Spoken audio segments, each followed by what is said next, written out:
Welcome, welcome, welcome. It's another episode of the You Like That Feels Great Baby podcast. Thinking about changing it to Brock Hard, but we'll see. I am your host, Eric Stenholm, along with my co-host, Joey Moore.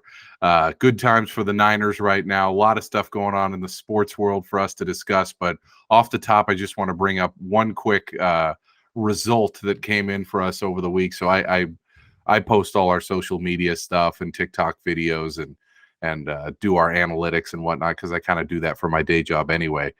Breaking news, we are the number 6 NFL podcast in all of Pakistan. So we just want to thank all our Pakistani fans for just coming out in droves for us. Big moment for the pod.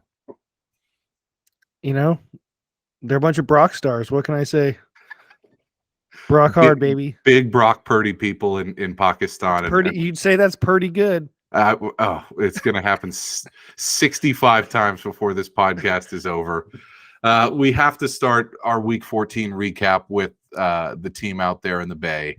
As much as I want there to be positive things to talk about the Vikings or other teams around the league, the 49ers really are the story that's kind of like leading every football podcast right now, and for good reason. They put Mr. Irrelevant in, and they lay a beat down on the GOAT. Give us your quick recap of that game, and some of the texts I got from you, even for this podcast, I can't repeat on air, but give us your breakdown of what you saw when you were watching that game in Vegas. Yeah, first off, watching it in Vegas was I don't know if I'd ever been to Vegas on an NFL Sunday before. I probably have, but I was like, oh, I'm gonna go to the sports book and like watch it and it'll be cool. I don't know why, but I severely underestimated how many people probably got there at like 6 a.m. and just parked themselves. By the way, the place I went to was charging $100 a person just to sit there before you even order anything. That's what I was complaining about last week with Caesar's Palace. If I wanted to sit in one of the good spots in the sportsbook, it was $150 a person, and then a minimum spend on food and beverage too. Exactly. Insane. But what's hilarious is like people would do that, and I'd be standing behind them. Like, I don't even sit watching these games anyway. I'm like pacing even at home, like just, up and down. But like, okay, cool. You guys paid like $100 a person and you got me like yelling and screaming, breathing down your neck, standing like right behind you. So this is uncomfortable lunch for you. Anyways. Yeah. I mean, it was a beatdown in every sense of the way. The Brock star, I mean, it was cool to see his parents, but yeah, I mean, they threw it all over. They're throwing the ball deep up the sideline. I'm like, what is this? And he, again, the biggest thing is for not being is he sneaky athletic? Is he witty, smart out there? Whatever you want to say, but great route runner. Oh yeah, probably wasn't highly touted as like an athlete coming out. He's not the biggest guy. Like, there's a reason why he went dead last, but the thing that is just sticking out is his pocket presence is evident of a guy who started 47 games in college, like, at a big Power 5 school, not big, Well, they were big when he was there, and I think that's something they're hammering home on the broadcast is if you've seen what Iowa State has been like since he left versus the years he was there, I mean, they have dropped off precipitously. So maybe there's something there. On the broadcast I saw too, like, because like, oh, Mr. Irrelevant, like, what is he? Like what, kind of showing up his stats. And, unless you're like a big star, like most of the players in the NFL are just in sports in general, fans will be like, oh, that guy's a bum. Hell, we do it. We got a whole segment for it. You should listen to it. They're like, oh, Brock Purdy. They're like, no, he started 47 games in college. They're like, he was like, I don't know, All-American something. He's like he holds like every Iowa State school record. Like, he's like these, even the guys you think are like, oh, he's not a first round pick. Like they're something. And then if put in the right spot, it's gonna the qualities that he was recruited at, Kyle saw. I just love. I texted that video. Obviously, you're seeing all these stories. The one about like Saban wasn't prepared for his meeting with Brock Purdy, his recruiting meeting, and so Purdy was like, "Fuck it, I'll go somewhere and beat him." And obviously, like, he went to Iowa State. He won a Fiesta Bowl, which is, I mean, that's pretty freaking impressive for like, it's a big definitely bowl. That's one of the ones that matter. Yeah, for a second tier Division I team. Like Iowa State is not in the big boy group. So he won the Fiesta Bowl. He almost made it to the college football playoff. He definitely has a chip on his shoulder. And like you could see in that performance on Sunday, like he's got some shit. He belongs. Yeah. Like he kind of looks maybe like he might do your taxes or something. Or like he looks like he's 17 years old, but like, and you can just tell, like you just tell when a guy is liked or not. And I mean, boy, like they're like, oh, we believe in this guy. Celebration. Oh, I saw that. I saw that today.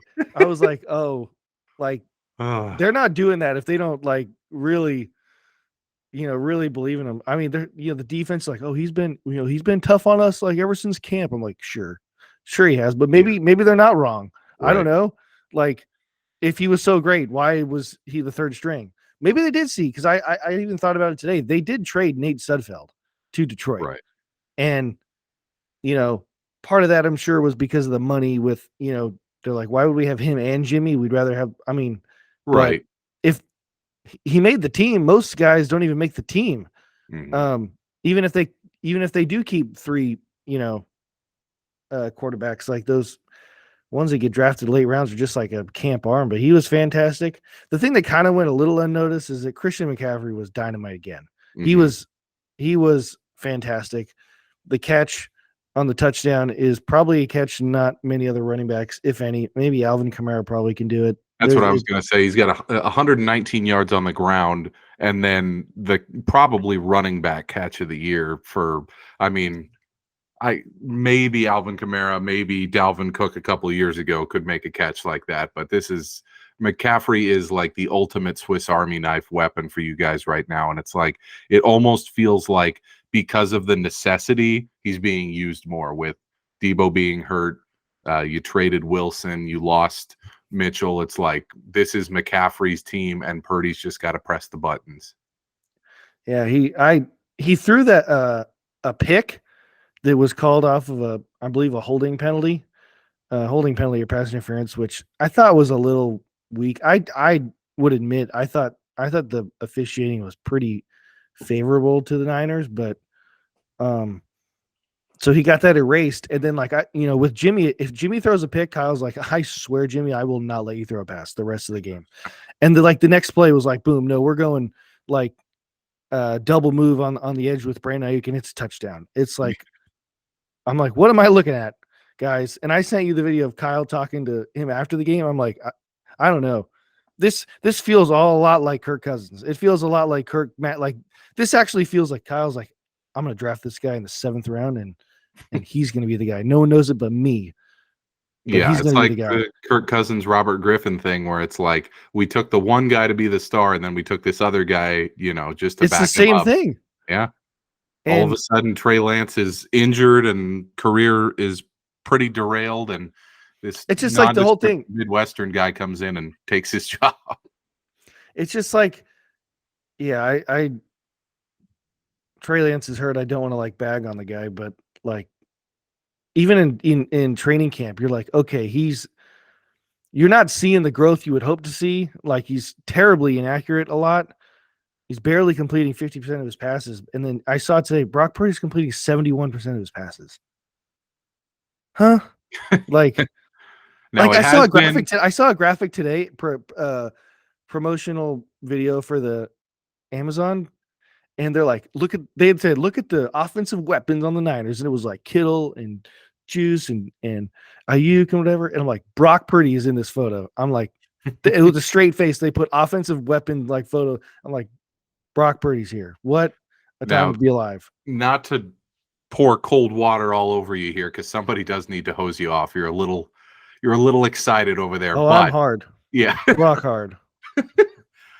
One thing to point out is they did play two teams who were on a major slide in the Bucks and the Dolphins, both games at home. Now they're going on the road to Seattle. But the larger point is, I think the consensus has become across the NFL landscape that it's a two-horse race in the NFC with Philadelphia and the 49ers. Have you seen enough from Brock to think that you actually can win the NFC? Or is it just like, we're just having fun and enjoying the ride now, and when we get to that Philadelphia buzzsaw, we don't have much of a chance. Oh, I absolutely think they could. I mean, it would be very shocking, but I mean, yeah, they could do it because nobody likes to pump up Jimmy more than Niner fans. But in all honesty, what are they asking him to do? What are they asking Brock to do that like Jim? I mean, can he hand it off 35 times? Because that's what they do. That's when they win. I mean, they've never won with the quarterback anyway. Would it be a lot more difficult? Sure. Of course it would be. But I mean, I don't know. They're not going to get tested really until the second round. Probably. Yeah. I mean, I hate to say like the first, but if they do get, yes, I believe Brock Purdy can beat the Giants or Washington. Well, they'll play Washington next week at home. Yeah, but if they have to go, to Minnesota or whatever, whoever they're playing in the divisional round. And by then Jimmy might be ready, but I don't see how if there's they no get way. to that point, there's no way you can switch back to him. You would think. I heard even about him. I heard that report was I don't know. I don't remember what the person was. But that report was like basically an agent said it, his agent. Like to let teams know, like, no, he's unlike last offseason, he's going to be healthy like the whole time. Okay. I heard like because I don't know, somebody said like he's not like the injury, he's not coming back this year, but the agent said 6 to 8 weeks, so he could like have some people wanting to sign him this time, unlike last year. But yeah, I mean if Brock Purdy's playing like this, no, you can't do it. I mean, it feels like Nick Foles, if that's the pinnacle. Right.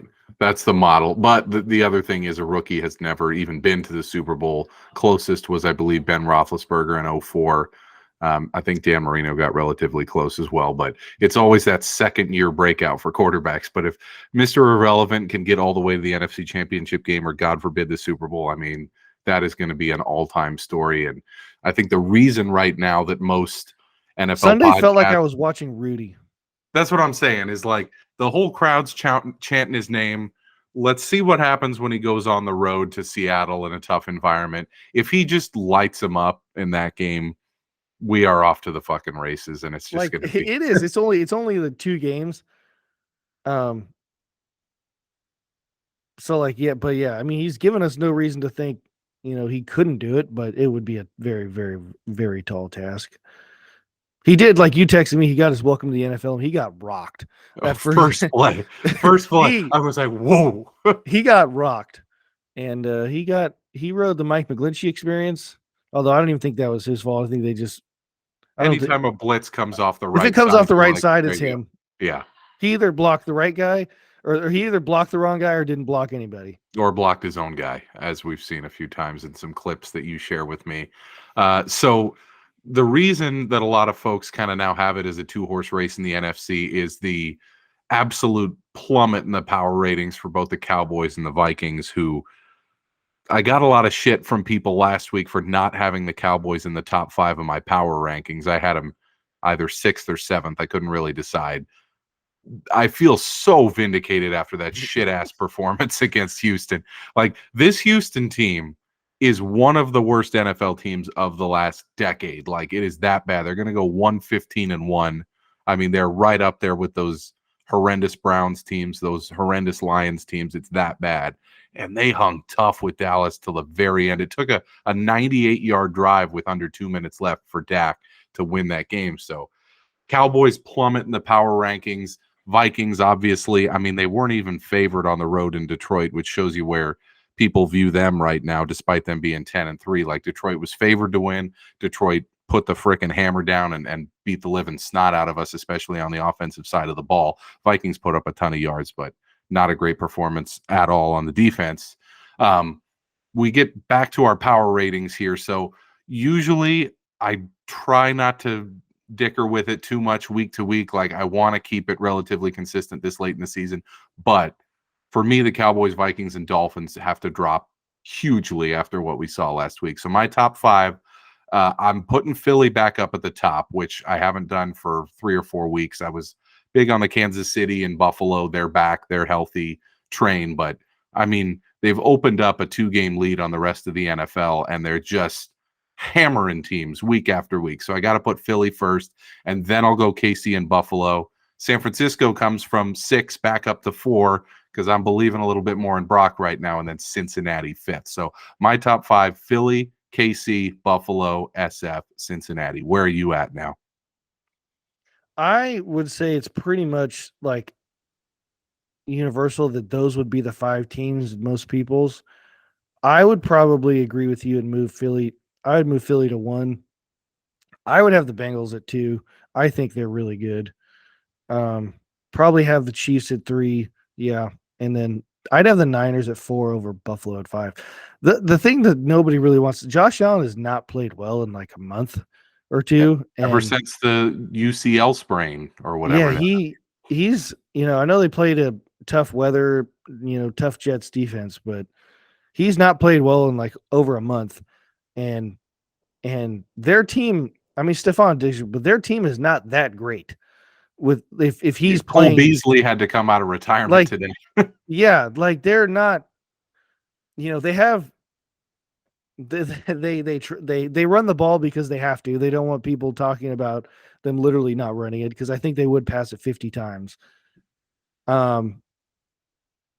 They don't. Yeah, they don't.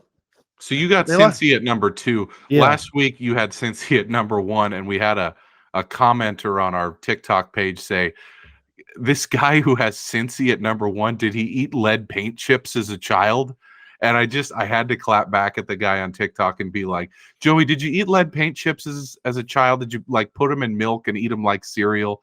And the guy was like, hey, I appreciate you guys responding. We're like, oh, gotta love it. You know what? I love getting fan mail. It's great. Big shout out to that guy. Yeah, that guy. Yeah. But you're still super high on Cincy having them number 2. Oh yeah. I think they're it's really going to matter who finishes in the top, 1 and 2 in the AFC, because I think it's just going to matter who gets those games at home. We mentioned last week that the Bengals have Buffalo, the last Monday night game of the season, so that'll be a big one. The only problem with the Bengals is the Ravens won't go away. The fighting Tyler Huntley's like they're like a quiet 9-4.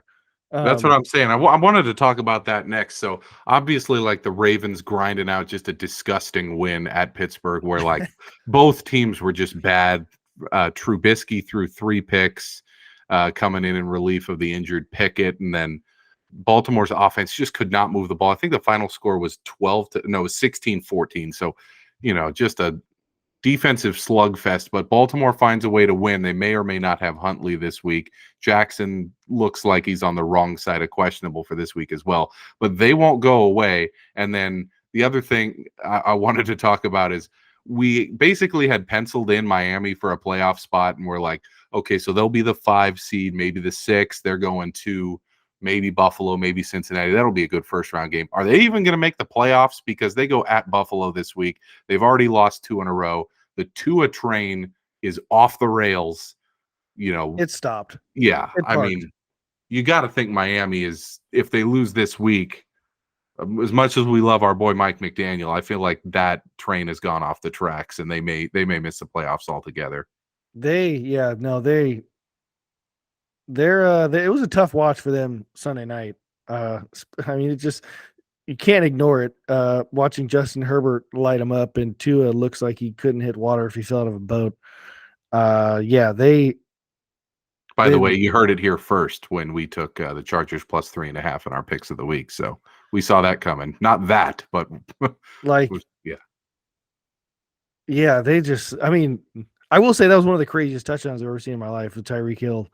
If Teron Armstead really did push the ball back, that is an unreal play. Yeah. But yeah, their offense, they don't really run the ball that well, even though Mike McDaniel's their head coach, who ran the Niners. He was our run game coordinator before he became offensive coordinator.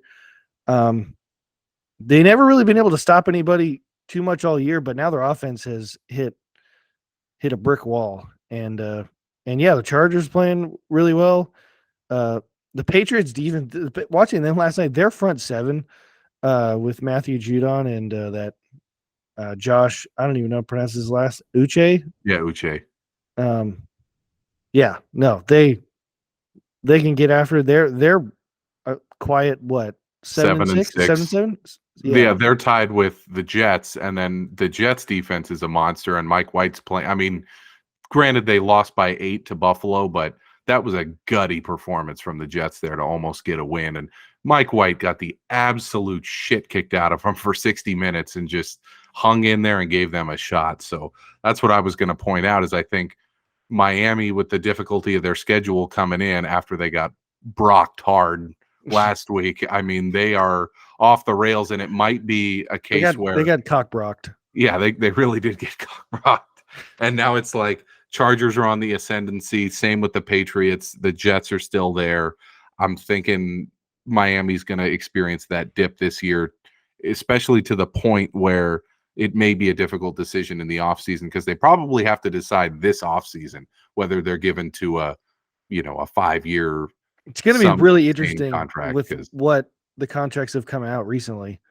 Like with Kyler, like they got, I mean, his injury or not, I mean, they told everyone with the homework clause that they didn't want to give him that money. And like all these people are like, well, who else are you going to have to play quarterback? Who else are you sneaky Jimmy option next year? God, everywhere's going to be a sneaky Jimmy option next year. Speaking of contracts, one thing I wanted to discuss before we go into your Jack and the Bum of the week is the 49ers and Vikings.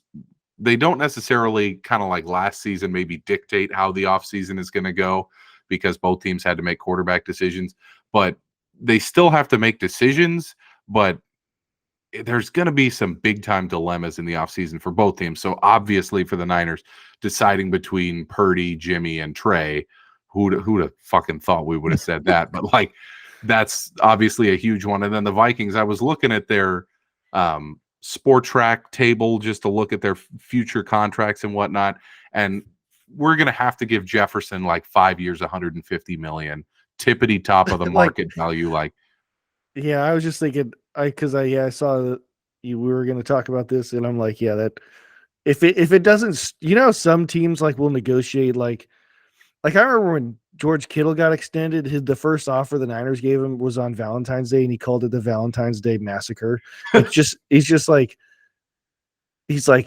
offended and all this stuff. Like if that first offer from the Vikings doesn't start at being the highest paid wide receiver in the NFL, we're gonna have problems. That's what I'm saying. It's like one of those where the fans know you have to do it. Every GM in the league knows the Vikings have to do it. But here's the thing: why wouldn't you want to do it? Like he's clearly like, I mean, you could argue Devontae, Cup, whatever, but he's clearly right now probably number one in the league, and probably win Offensive Player of the Year.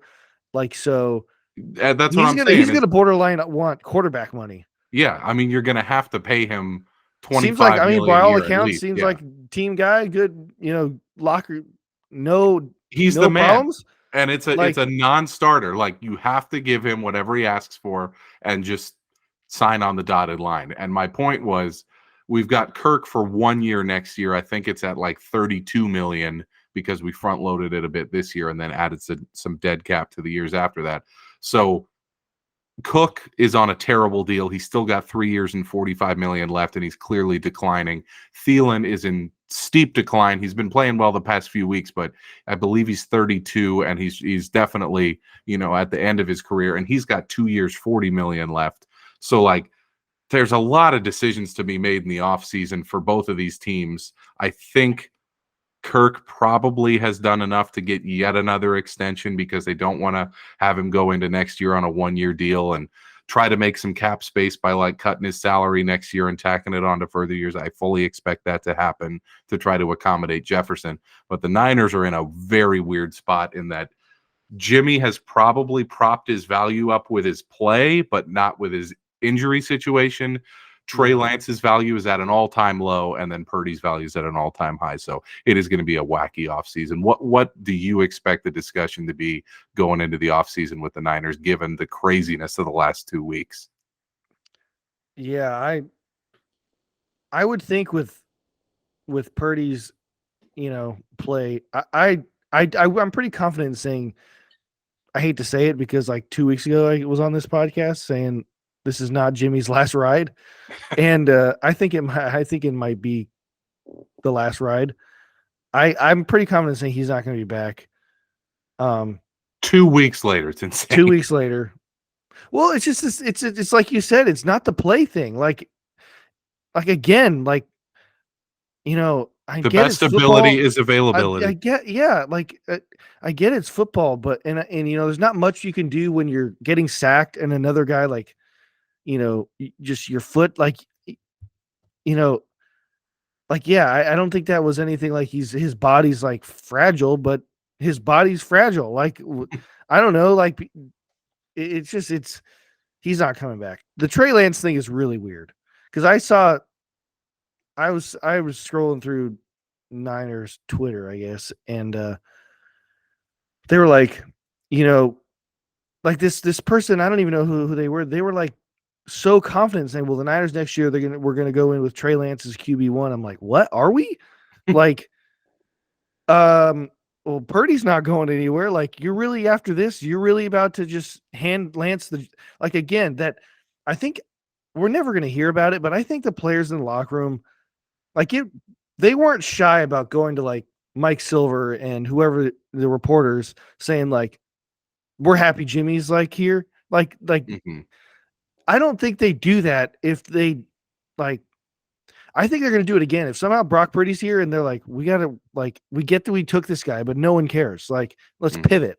Like, you cannot keep Brock Purdy and Trey Lance and start Trey Lance right now. I mean, unless, Brock Purdy could, his Rudy movie could be over really quick. Who knows? He gets hurt. But complete side note, if the guy from Rudy was like, this was all happening in 2022 and they put him in at defensive line for Notre Dame, like he would be like in a coma within 30 seconds. Like people, they're like, oh, look, I'm like, yeah, in 1975, you could just be some kid who went to high school nearby and be like, my dream was to play for Notre Dame and just come off the field and get a sack. And they're like chanting your name. Like if that happened and like a 5'5", 150-pound dude came in and just played for Notre Dame, like the offensive tackle from USC or whoever the hell they're playing would literally just like put him in a body bag in 10 seconds. Like, yeah, no, it's yeah, they, I don't football know is different. It's not a game, especially especially in the trenches. Like you better be a big boy. Last time I watched that movie, I was just like, oh, can we please do a remake and just see the guy get the living shit kicked out of him? Oh, that's so bad. Well, that like Oklahoma drill scene when he's like, I'm gonna do it. He's like all like, he literally looks like when you go to like Little League and like you have like the older group on one side and he looks like he went to the wrong field. Oh, sorry to derail that, but yeah, it is going to be an odd situation. The quarterback thing's weird, but like the Niners, their number one priority is they're going to have to make Bosa the highest paid defensive player in league history, just because he's up next, and then Micah Parsons can pass him up in a couple of years, whatever. But it's interesting they could have extended him this offseason, but didn't. Because they're I don't know, team policy. They said, oh, we don't extend guys until they got 1 year left because he had 2. Brandon Ayuk's going to need a new contract or extension. He'll be eligible for one. It's going to be interesting because, people always say the Niners have to upgrade a quarterback. I'm like, well, if they did, like they'd have to get rid of like some of these sweet players because they got a lot of guys making top tier money with Trent Williams, Fred Warner, George Kittle. Like no one even has a fullback, but not only do we have one, we pay him pretty well. McCaffrey's expensive. Yeah.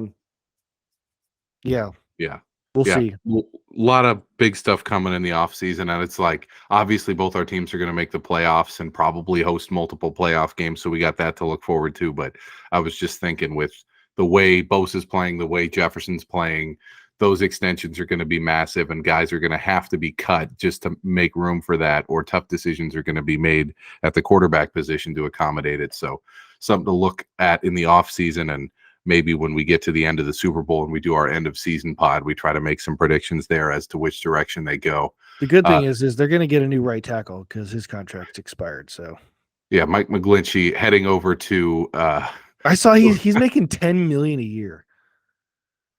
Because of his fifth year and Joey is like, that is stealing. It's criminal. Like, yeah, charge him. Yeah, he's not an incredible talent who's worth every penny like Erik Karlsson. Darn right. Let's go over to Joey's Jack in the Bum of the Week, everybody's favorite segment. A lot of candidates yet again this week. I'm kind of going in more of a team fashion this week. We always pick a dude, and there's always, ample reason to shit on that guy for his performance this week. But I thought there wasn't necessarily like one person who deserved it this week. So we're going to go with some teams. The Cowboys, who barely squeaked by the awful zombie brain dead Texans in just like one of the worst games of the year. So the Cowboys were awful. I thought McCarthy, he said something before the game. I'm trying to remember the exact quote, but he's like, we got two opponents today, the Texans and the men in the mirror. And I was like, no wonder you almost lost. Like, what a fucking clown statement that was to the media before the game. We also got the Titans, Giants, and Bucks on there as teams that obviously the Titans lost to Jacksonville. The Giants were awful again for like the fourth week in a row, getting beat down by the Eagles. And then the Bucks, who got brocked extremely hard. So, but you're going in a different direction than those options. Once again, great honorable mentions. I thought about Tampa, but when you play the best quarterback that's ever played, it's hard to say you're a bum when you lose to him. Could have gone Dallas, but I couldn't. Just a side note here. I like Brock Purdy. I like the story. I like that the Niners are good because, the podcast is doing well and maybe we meet in the playoffs. But I kind of want to see Purdy get the absolute shit rocked out of him. He did the first day. I want him to go like, one touchdown, 4 picks and a loss or something, just to cool everybody down a little bit with the, hey, the GOAT beat Tom Brady. Like, let's everybody just calm the fuck down. Oh, it's good. So can't go them. Couldn't go Dallas because they won. I can't. They did win, although it was bad.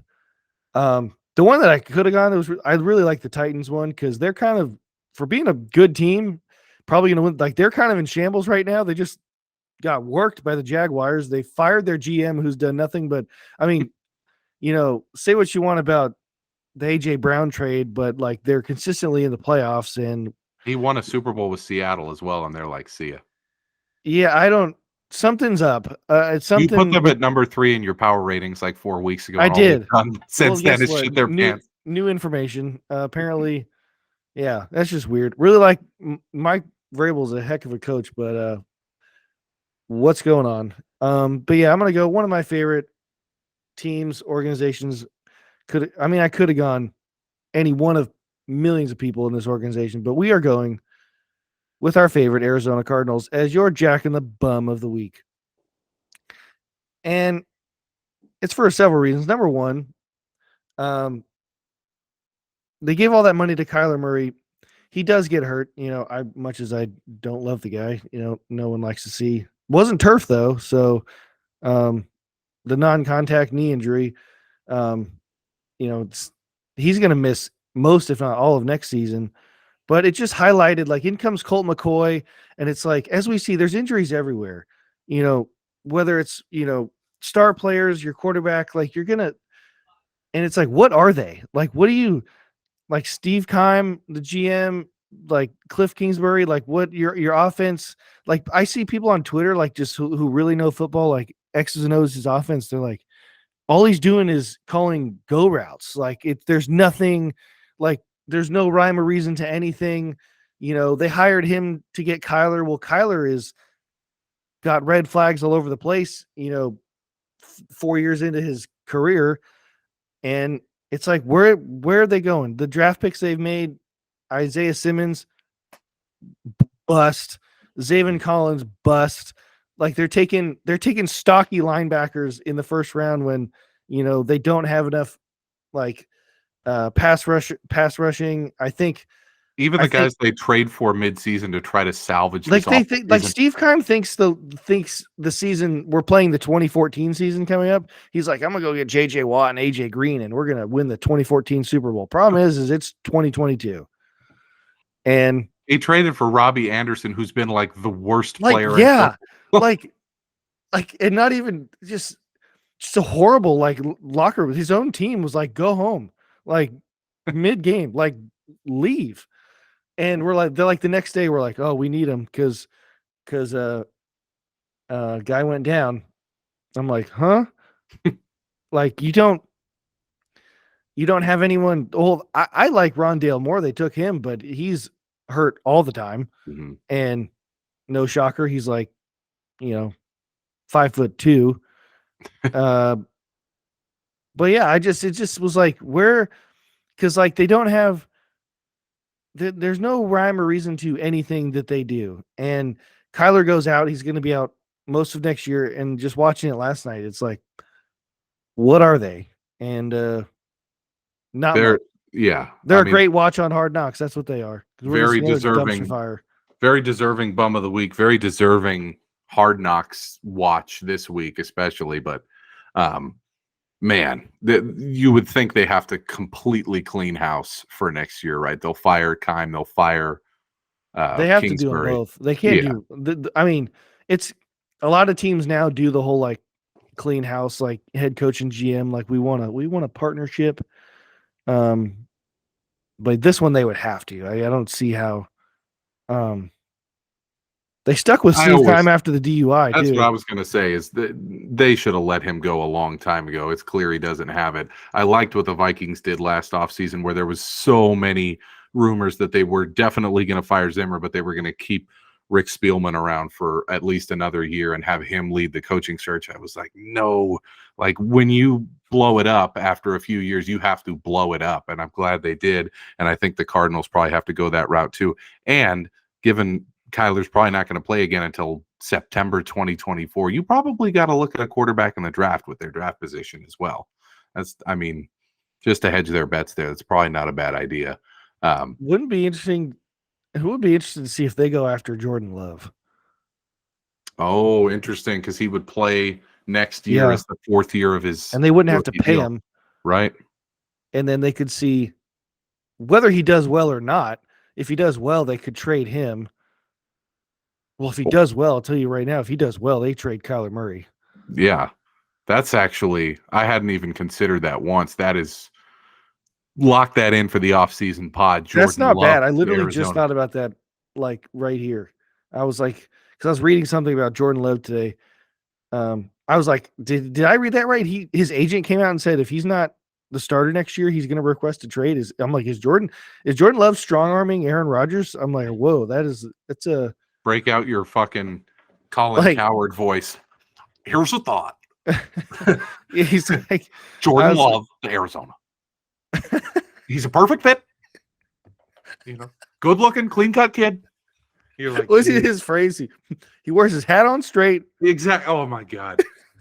Just say he's not a backwards hat kind of guy. Oh my God. He's I used to like it, listen to him on the radio when like we were in college and whatnot. But now every time I turn on his show and I see the ridiculous hair dye and he wears his hat straight, I'm like, dude, you are getting so old. Like it is time to let. I will think about it. I'll see him on TV. I will think about it. Being like, I remember this guy being in the car radio, like, and it's like he's really one of the few they're still going like on the network TV. Right. Yeah, there's not a lot of those left. Like a lot of them have gone to like streaming and stuff, but yeah, granted he's better than like Stephen A and Skip Bayless and whatnot, but he's definitely got some weird takes recently. So there's your Jack in the Bum of the week for week 14. He's going with the Arizona Cardinals, yet another inductee into Joey's Jack in the Bum Hall of Fame. Week 15 lines are out. Let's take a look at those and see if we can see anything that might make it into my You Like That 5 picks of the week, starting with an absolute fucking barn burner on Thursday night. San Francisco at Seattle. San Francisco -3.5. I am strongly leaning San Francisco there. but a lot of the pro bettors that I listen to on their podcasts and on Twitter and whatnot are looking at Seattle plus 3.5 there as a value bet. They're usually contrarian. The professional bettors, they're like, everybody wants San Francisco right now and nobody wants Seattle off a loss to Carolina.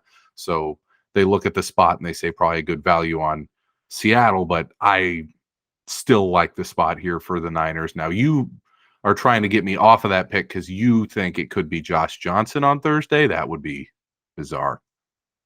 That would be nuts. But you know what the nuttier part of that is? As much as I've used every pun in the book when it comes to Brock Purdy, I don't think it changes that much. Like that much.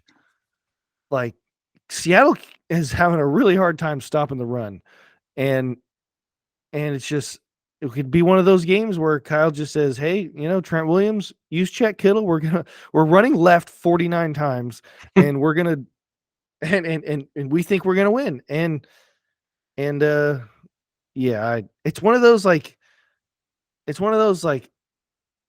where as a fan of your team, you're like, okay, like the Niners they should handle Seattle. They should, like they did the first matchup. I think Seattle's a lot better than they were then, but they would be division champs if they win that game, by the way. It's a hat and t-shirt game. Yeah. It's a hat and t-shirt game, but it's also for Seattle kind of a game where if you win that one, you're probably looking again at a playoff position. Whereas if you lose it, that might be time to. If Seattle wins, they'd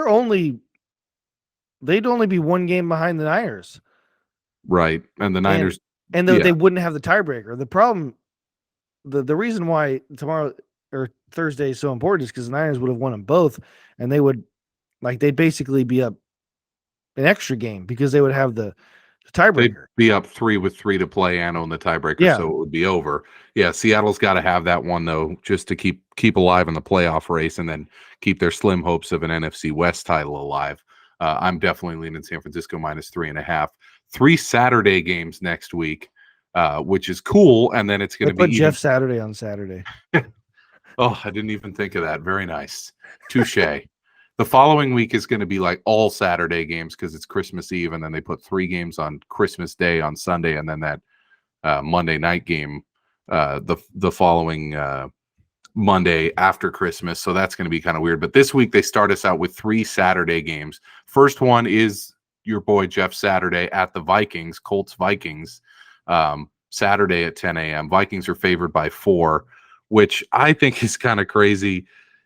Not as crazy as it was last week when Detroit was favored, because obviously that ended up being the right side. If you watch the game, it's like, yes, Cousins threw for 425 and his numbers looked fantastic. Yeah, Jefferson set the Vikings all-time record for most yards in a game with 223, most of them in garbage time, but still, like, our offense is great and Indy's offense is awful, like horrendous.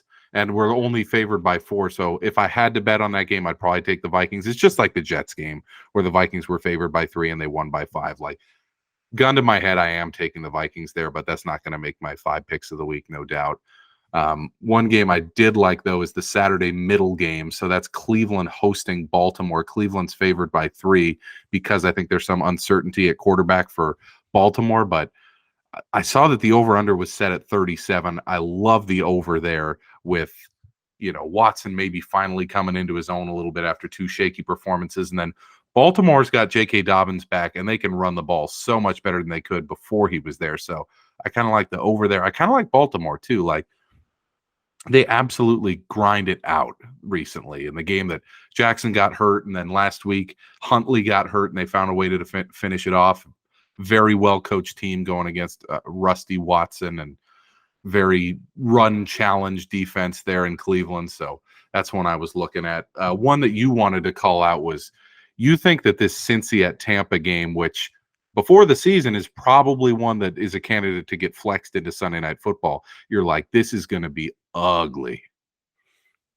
I think the Bengals are if not the best team in the league, definitely second or third. And after what I've seen last 2 weeks, this week against the Niners and the week before that on Monday night against the Saints, Tampa, when you have an older, like, veteran team that isn't playing well, like it can snowball really quickly. Like I just don't know if Tom Brady is super like he's got to be like I wish I retired. I mean, he's like it looks painful like watching it, like the body language, the communication on the side, it looks very off. And I just think Bengals are going to go into Tampa and just roll them. They're just next on in the way of their train. Yeah, it's starting to remind me of the 2010 Vikings team when Favre came back for a second season with the Vikings, and it was like we got Randy Moss, who was considering retirement. We got him in. We had Brad Childress.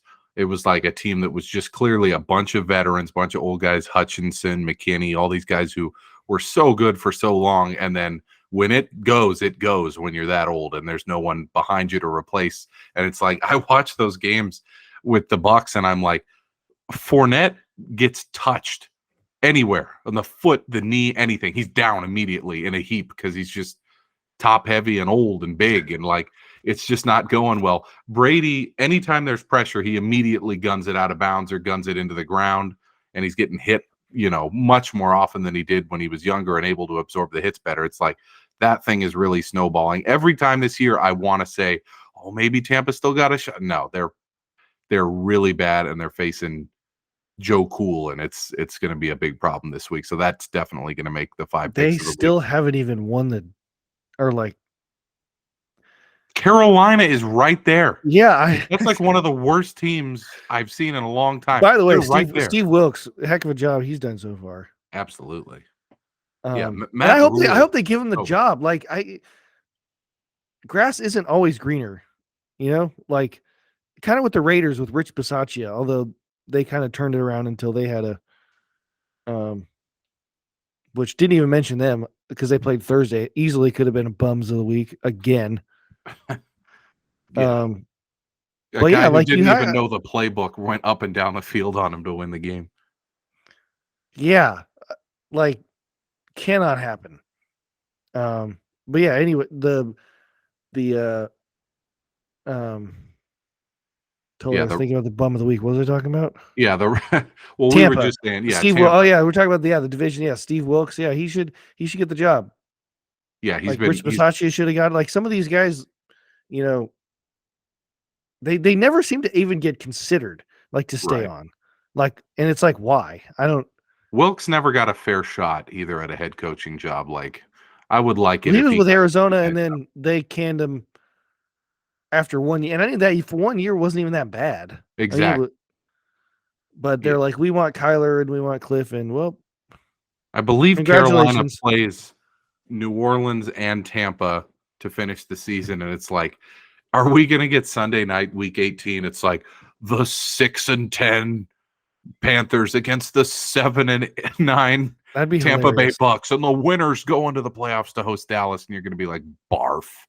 I was looking at that. I was like, what do I think is going to get flexed? And I saw it's Baltimore at Cincy week 18, and that could be if Lamar's back, absolutely that should be the one. You would even if he's not. I mean, if that's for the division, like, and I think they have Dallas, Washington too. That could be a big one for seeding or something. And they always love putting the NFC East prime time. Any chance they get to put the NFC East in prime time, they take it.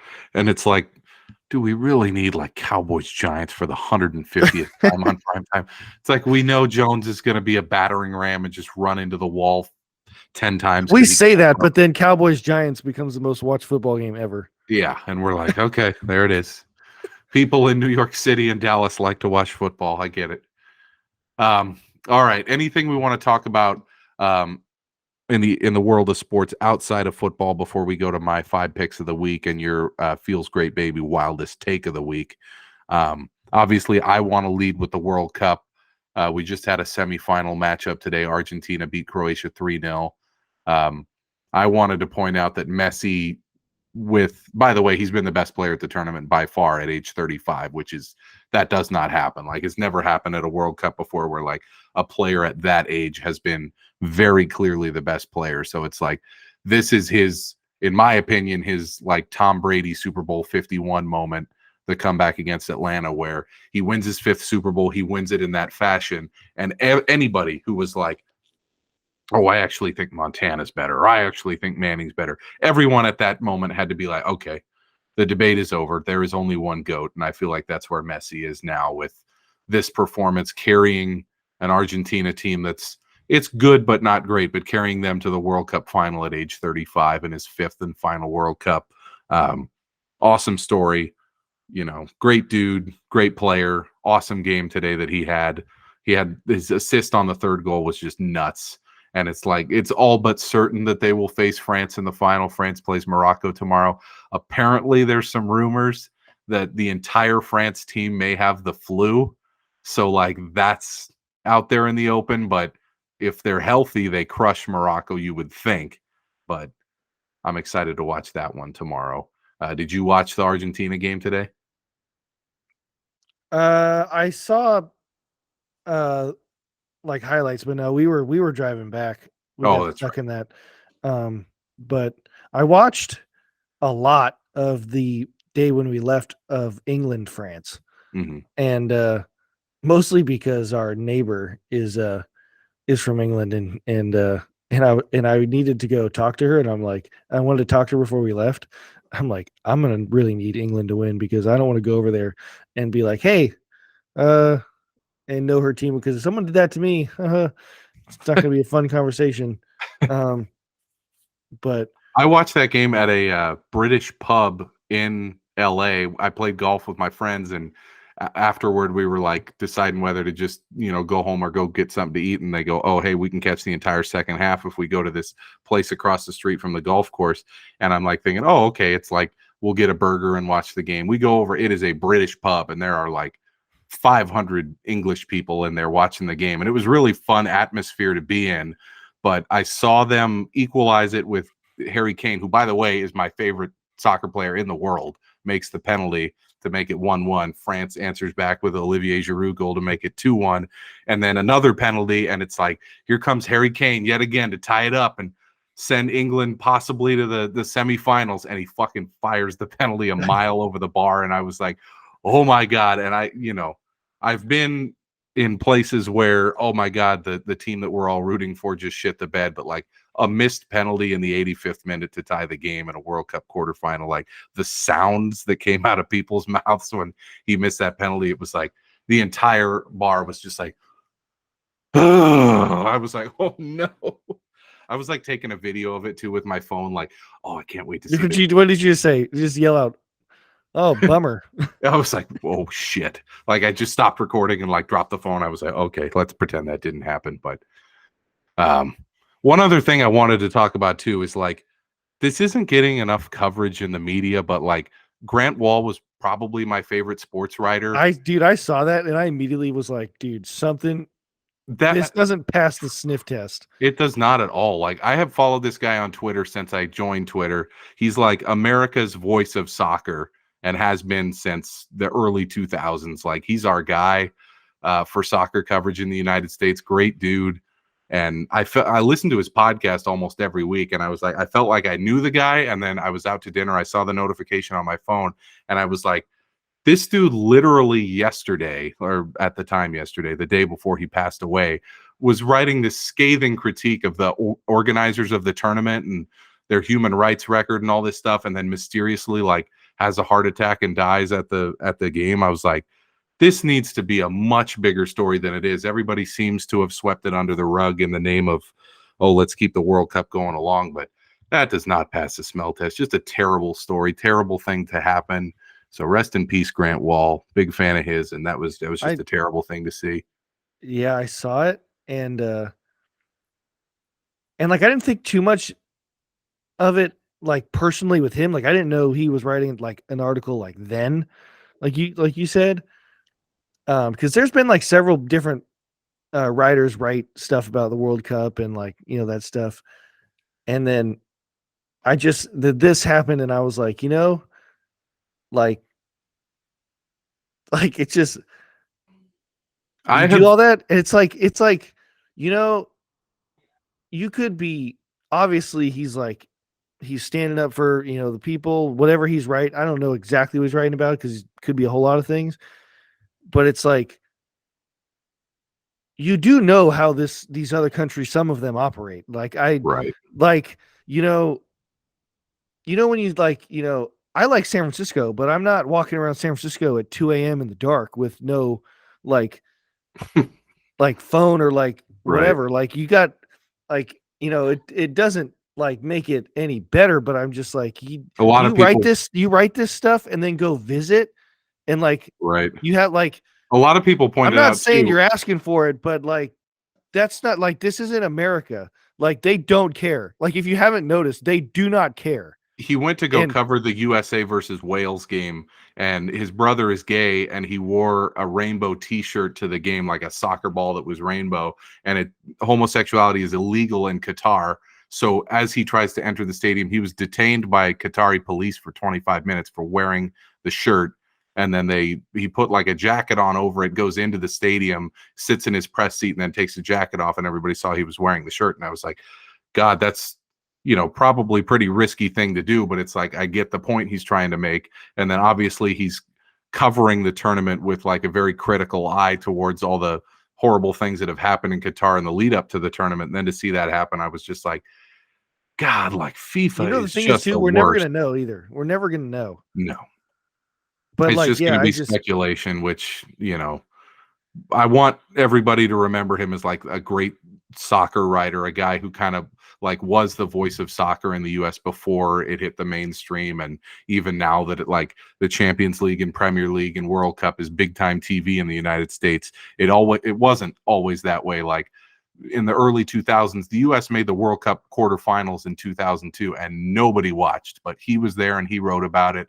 And, rest in peace, Grant Wall. That's my guy. So, one other thing I wanted to talk about before we get to my You Like That 5 picks of the week is the A's, my team, my guys. We got fucking fleeced in our trade of Sean Murphy. I follow baseball as much as I can these days, given how obsessed I am with football. But the trade comes in yesterday, and I'm texting with my brother like, oh, we got this guy. And now Jeff Passan said, oh, we got this guy. And then Ken Rosenthal says, oh, we got this guy. And so the trade comes together, and I look at it in totality. I'm like, okay, we're one major player short because there's no way we got 4 guys whose combined value, according to like everyone who does trade valuations now uses this website, Baseball Trade Values. And it's like, okay, the Braves got Sean Murphy, who's apparently his 3 years of team control are worth about $52 million. The Brewers got Wilson Contreras, who's a very good catcher, and his worth was about $48 million, according to that valuation system. And then the A's got 5 guys, 4 prospects, and a backup catcher, veteran. And that added up to like 14 million. And it was like, oh, okay, clearly there's something else that needs to come in this trade, like some major player from Milwaukee is going to the A's. And it just never came. And the A's GM was like, I like our return. I was like, oh, is there a worse team to be a fan oh, of now right we know now? for sure. Now we know for sure Billy Beane is no longer running the team. That's the thing, is like, Now we know for sure. Because all those ones last year with like Matt Olson, chat, like, like I'm not nearly as big of an A's fan as I used to be, just because the whole baseball, like I just don't watch it as much. But even when they would make these, they're always sad. Like it just, every single one of them just gets shipped. It's a factory. Mm-hmm. It's like, okay. But a lot of those ones that they did last year were like, A's did well. And this one was like everyone, I saw the news and scrolled a bit on Twitter. So, and it, perfectly aligns with what you're saying. People were like, wow, this sucks. Like, this ain't It's it. like we basically need the guy we got from Milwaukee who stole 85 bases in AAA last year. We need that guy to be Ricky Henderson, or this trade was just an absolute screw job. But I was just going to make the point, I think there's no team in all of sports that it would be worse to be a fan of right now than the Oakland A's. Like, team might move, owner doesn't care. Your GM, who was like the only thing keeping your franchise relevant for 25 years, called it quits. And it's like, now we got this. I never really thought about it like that, but that you might be right. It's the stadium, the team, like The only thing, you want to even add one of the most popular people in the history of the organization died. Exactly. It's like, oh my God. Not good to be an A's fan right now. Thank God the Vikings are 10-3, and the Sharks seem to be getting some decent performances from high-priced guys like Carlson that they might be able to trade. It's like otherwise we would be just in the dumps right now, but we move on. Let's head over to the You Like That 5 picks of the week. We are 20-13-2 through week 14. So 3-2 last week. We continue the winning ways. Every time I see people like this on Twitter and TikTok and whatnot who are like, I make picks every week, I'm like, you're lying. Like, there's no way you have a positive record because everybody loses when they do this. But for some fucking reason, we're 20-13-2. We're 7 games over 500 in our picks, and we got to keep this thing going. I have a theory as to why we're doing so well, and it's because I think if you were to pick the games yourself, we would suck. And if I were to pick the games myself, we would suck. But we got 2 brains, and that's better than 1. So let's see what we're looking at this week. Last week, we won with Cincinnati -4.5, and the Chargers +3.5 on Sunday Night Football, as well as New England on Monday Night Football -1.5. We lost with the Vikings and Bucks, 2 picks that were dead in the water from the beginning. So we did have a decent week last week. But sorry about it. Yeah, I am not picking against the Niners for the rest of the season. Big mistake. I'm also not going to pick the Vikings again because I picked us twice on this podcast, and we got boat raced by Detroit and then hammered by freaking Dallas. So it's just been an absolute disaster when I pick us. So no more picking the Vikings and no more picking against the Niners. And let's start the picks with the Niners -3.5 on Thursday Night Football. Professional bettors are putting their money on Seattle, but I like sticking with what's rolling right now, whether it's Purdy, whether it's Johnson. Seattle can't stop the run. The Niners run the ball like nobody's business. DeMeco Ryans is the best defensive coordinator in football right now. I really like San Francisco -3.5, and I don't think you're going to talk me off of that one. Nope. Not even Josh Johnson can get me off this. Yeah, I mean, they should.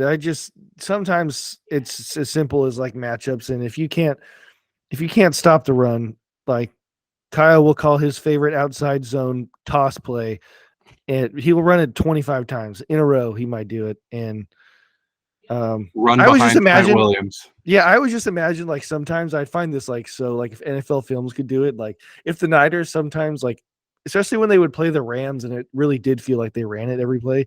Like if the offensive line just walked up and been like just looked at across and Aaron Donald and whoever else and is like, we're running left, by the way.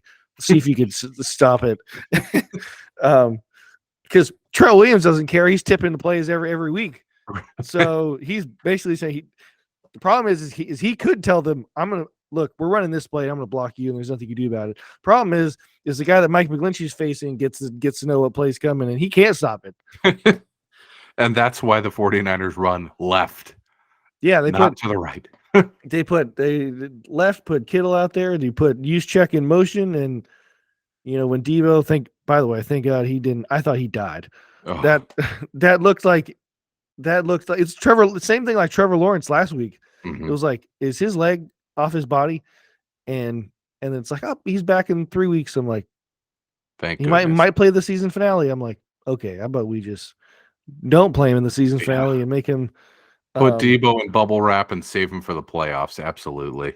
Especially if you win that game against Seattle and you're getting at worst the 3 seed. Wrap them up. We let them get healthy. Second pick I'm looking at is Baltimore +3 on Saturday. They're going to Cleveland. I was surprised that Cleveland was a full 3-point favorite in this game. Obviously, people put stock in the Browns have a good O-line, good running game with Chubb. But Watson was bad again. I mean, it's 2 games he's played in 700 days. He's lucky Russell Wilson is still playing. Yeah, that's what I'm saying. He would be the talk. Right. Again, and he only missed a year. Like, you expect rust, but not like this. Like, it is an ugly look. Like, the passes aren't coming out clean. How you could make him a 3-point favorite against a 9-4 team was kind of surprising to me. It is a similar spot to the Vikings Lions last week when I got crushed, but we're going to the well again with a Baltimore team that has a lot more to play for, a really solid run game and has J.K. Dobbins back. Like, they got a lot more to play for, so we're going Baltimore there. I like Pittsburgh +2.5 at Carolina. You might not agree with this one that much, but I just feel like a Tomlin coach team getting points on the road against a fairly shitty Carolina team. Yes, they're playing hard for Wilkes, but I thought this game was a pick 'em. I was like, absolutely has to be a pick 'em. Whether it's Trubisky, whether it's Pickett, whoever, against Sam Darnold. If I'm getting 2.5 points, I'll take that with Pittsburgh. And then we're going to go with the Chargers again, -3. They were so good to us last week, +3.5 at home against Miami. Herbert, I mean, that's as good as he's looked in the NFL, right? Incredible game for him. I think he went 30 for 31 when he wasn't blitzed for like 370 something yards. Incredible performance. So I want to strike while the iron's hot there with the Chargers at home against the Titans. And another thing there is the Titans fans aren't going to be like swarming the stadium there like with some other teams. So that might actually be a home game for the Chargers. Miami fans travel well. Yes. I went to the game a couple weeks ago, Levi. There were a lot of Dolphins fans. And I saw last night or Sunday night in LA. There was a lot of them there. Mm-hmm. But playing against the Titans, it's like, I think the Jaguars came to town a few weeks ago.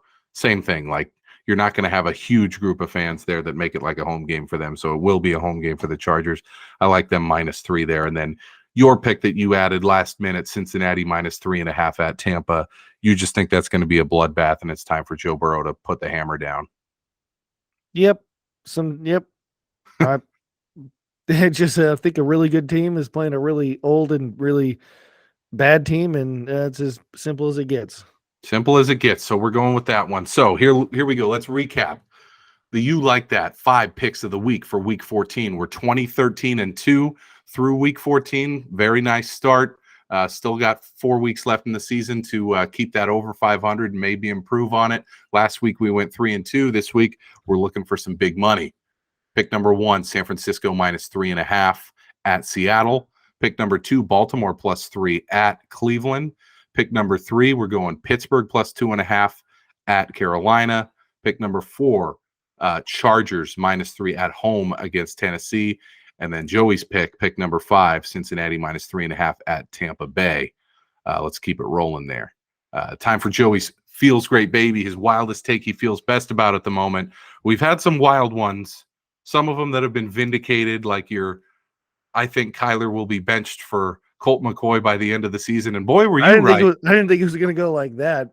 But so others have been not so vindicated. Dak better watch out. Cooper Rush is nipping at his heels. Watch out. Yeah, you almost lose to the Texans. It's Cooper time. Come on, Dak. But here it is. Your Feels Great Baby wildest take of the week.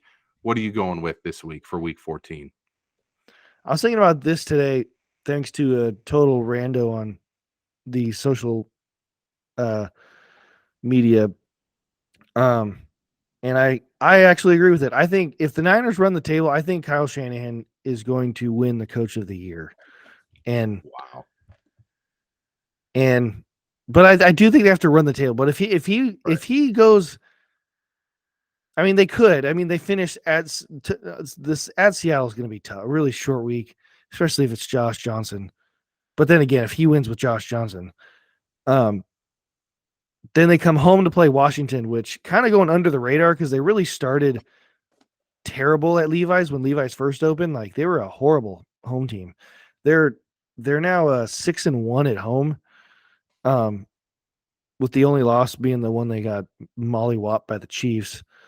Then they go at Vegas and home against Arizona, which, boy, that'll be a barn burner.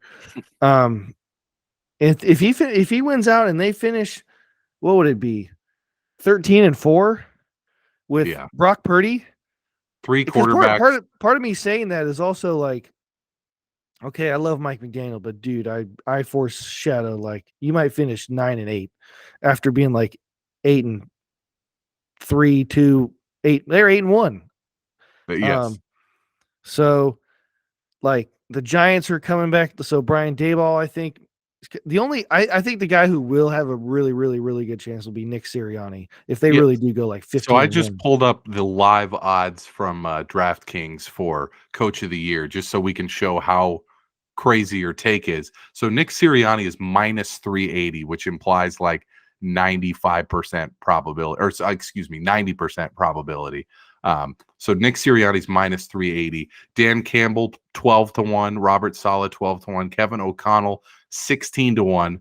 Mike McDaniel has dropped to 40-1. He was 16-1 last week. Mike McCarthy 40-1, Brian Daboll 40-1, Pete Carroll 40-1, Kyle Shanahan 40-1. So that's basically the list right there. You're saying if the Niners run the table, you probably need a little bit of a drop off from the Eagles. Like if they go 16-1, they'll give it to Sirianni for sure. But I don't think it's that outlandish, and I feel like I want to put $5 on that 40-1 Kyle Shanahan right now. Like the coach of the year always goes to either the team that, like, you know, it usually goes to the team that, like, new coach comes in and like turns around an entire franchise. And it's like, that was kind of happening with like Daboll and McDaniel and even your guy, Kevin O'Connell. And it's like some of those teams are coming back down. And that just, or it goes to the coach, like, because I thought, I mean, early on, it was like Pete Carroll's like about to win Coach of the Year because he's got Geno Smith and the Hawks going, and that might come back down. I will say, now that you said the names out loud, if Dan Campbell takes the Detroit Lions to the playoffs, he's going to get some votes. Yeah, I just think the voter, whoever, I don't even know if it's voted on by media or the GMs. I don't know. It's like different for every award. I feel like, but I feel like the people who do vote on it like to vote for people who overcame something. Right. And it feels like the Eagles have just been on a rocket to the moon and nothing's really, they had the one loss to Washington, but there's like two brackets of how they vote for Coach of the Year. It's either the Vrabel type, where it's like someone takes a team that had a ton of injuries or a roster turnover or isn't that good and goes like 12-5 or something, or there's like a coach whose team went 16-1 or 15-1 back in the day, or 14-2 or whatever, and they were just so good. Like I remember when the Panthers went to the Super Bowl with Cam Newton, Ron Rivera won Coach of the Year because they went 15-1, and you're like, yeah, you have to give them the award. They went 15-1, but the other option is like the coach who overcame the most, and that would be Shanahan going with three different starting quarterbacks. If he goes 13-4 and they're the number 2 seed, and you know they're beating the shit out of people with Brock Purdy, you got to consider him, right? You would think he would. I think he would finish probably in the top 3. But like you said, if Philly goes, I mean, 16-1, let alone 15-2, which by the way is still very weird to say with the 17th game. Like, yep. Like I have to think about it. Like the NFL is making me do math. Like used to be like, oh, are they an 8-8 team? Are they 8-8? And it's like, nope, that doesn't exist anymore. And then it's like, oh, 16-0, or like we're like you have those like records like built into your mind as a fan. Like you look at the standings, it's like, I'm looking at 15-2. What is that? Yeah, Jeff Fisher was Mr. 7-9. Now he'd be Mr. 7-10. So yeah, it's like, or like a big one was like, oh, 10-6. Like, does that get you to the playoffs? It's like, well, did you finish 10-7 or did you finish 11? I don't know. It's just that still is weird. But like the Niners are on pace to do better than last year in the regular season, at least. I mean, I know they needed every point they got in that Week 18 game against the Rams, and I mean they almost went to the Super Bowl, but they almost equally missed the playoffs. And this year they're 9-4. So I mean, I think at the very worst they win 2 out of the last 4. I mean, they'll be favored probably in all of them. But yeah, I thought it'd be interesting if he's making a big push. That's what you're pointing out. He's making a big push for Coach of the Year at the end, long after I think most folks had said, oh, Sirianni's probably the guy. Shanahan is coming out of left field. And if they go 15-1 or 15-2 or better, he's got no chance. Yeah, you would need the Eagles to they lose would have to Dallas. win. Yeah, and then lose at least another game after that. But can totally see that happening. So maybe put a few bucks on that, 40-1 for Kyle to win Coach of the Year. Last thing before we close the pod, you went to Vegas last week. I went to Vegas the week before. I kind of shit on the Vegas experience last week. I'm hoping your trip was a little bit more positive than mine. Give us a quick recap. It was good. We got back today, but yeah, I definitely was excited to get home because I texted you yesterday. We were roadkill at the casinos. It was carnage. Um, and like we don't do any of the table games or anything. We pretty much just put the money in and on those big shiny slot machines and like watch it just drain. And that's what happened. The Buffalo got you? Oh no, I can't play that. The Buffalo. uh no, dude, the one that got me big in terms of me, like I lost like I don't love to gamble that much. So I lost like $150 like in probably 10 or 15 minutes on this one machine. And it was like, dude, I'm like, I played it and I was done. And I'm like, oh, this thing, like, Joe, you got sucked in. Like, you got sucked. Like, it's like you play this Monopoly, like bingo. And Mhm. like, I'm like, oh, I'm one away. I'm almost there. And it's like, well, you never get there. And then I just put like $150 in this machine. And it's like, oh, you just feel like you feel so it's such a weird feeling. Like you're just like, what an idiot. Like just what an idiot. Um, but other than that, I mean the food we ate was great. We actually did pretty well with the food. The places we ate, we liked everything and it wasn't we didn't splurge on food like we usually do going to nicer restaurants and stuff. We went to Italy one night for pizza. Weirdly, Nice. they don't have pepperoni pizza, so I had to find some. We both had the margarita pizza, which was really good. We went to Cafe Americano at Paris. That was really good. Yeah, weather was nice. Weather was cold, but it wasn't too bad. Um, and yeah, mostly stayed around the like Paris Bellagio Park MGM. Nice. We did a lot of we won some gambling around, but Park MGM was like, oh my, like the worst. Like I don't. It's like absolutely nothing there that Mhm. we won. But Devastating. glad to be home. Glad to Yeah. be That's what you were not texting there. me yesterday. You're like, I might rather be home. Like, obviously, you guys, it's the same experience we had where it's like, obviously, the food's great and we like walking around the strip and having a good time and going to a show. But like, you can only take so much losing and so much getting nickel and dimed until you're like, okay, why did we do another night? Let's just go home. Yeah, I used to be. We went to Vegas. We've been in Vegas for a week before, Whoa. and like I think our honeymoon was a week in Vegas, whole week. Mhm. And yeah, I can't do that again. We had a great time.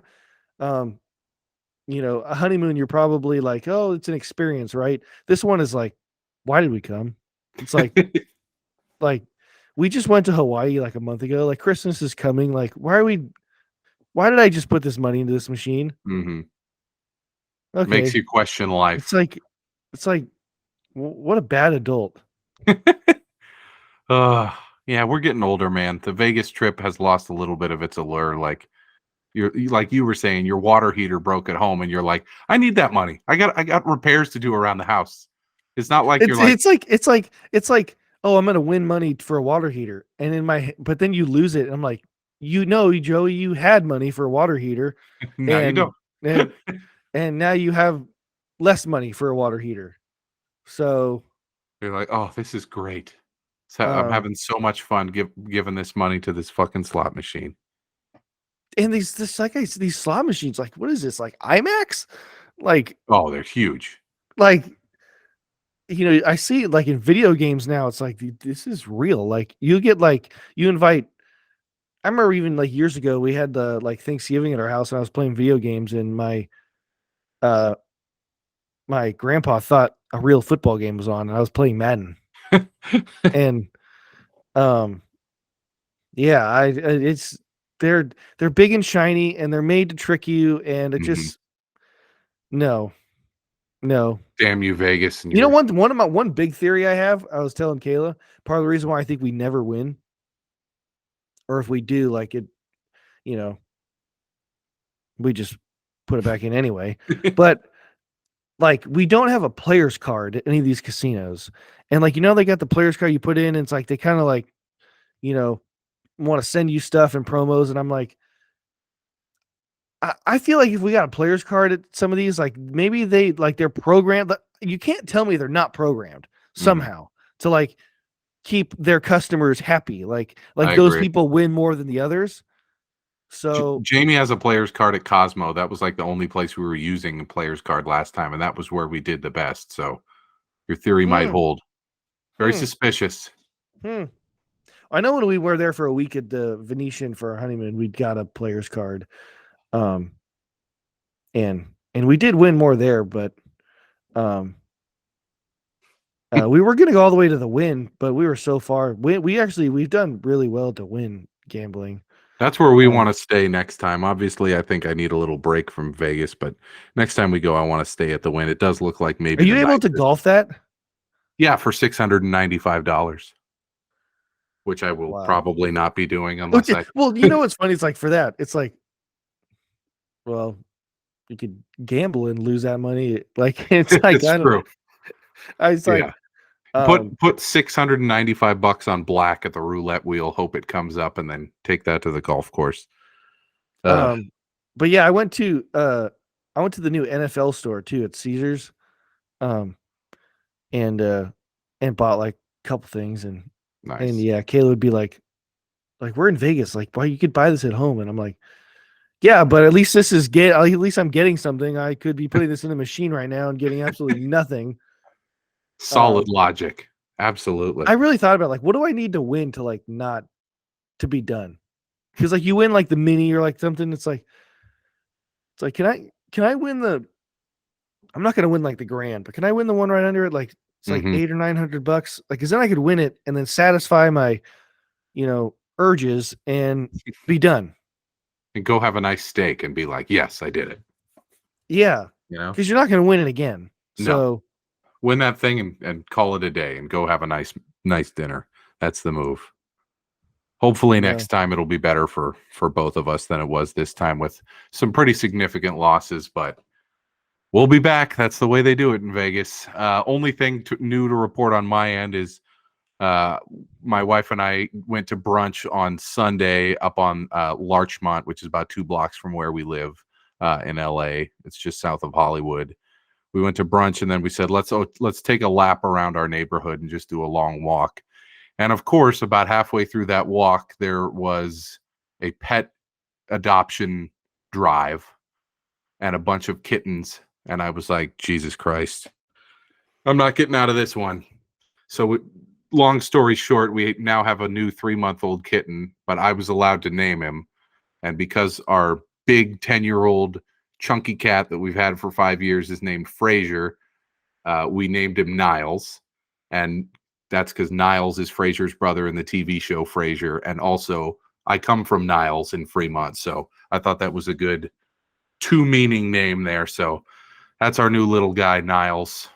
He's weighs approximately 3 pounds. He's about that big. He's just like very tiny little guy, and he looks so small next to Frazier, our big cat. So they're going to be a handful for a while here while they're being socialized to each other, but that's the only new thing to report here. I can't have Kayla hear that story. I'm going to connect Kayla with my folks who have a cat at their place that they take care of, but it's not really their cat. They're trying to offload him.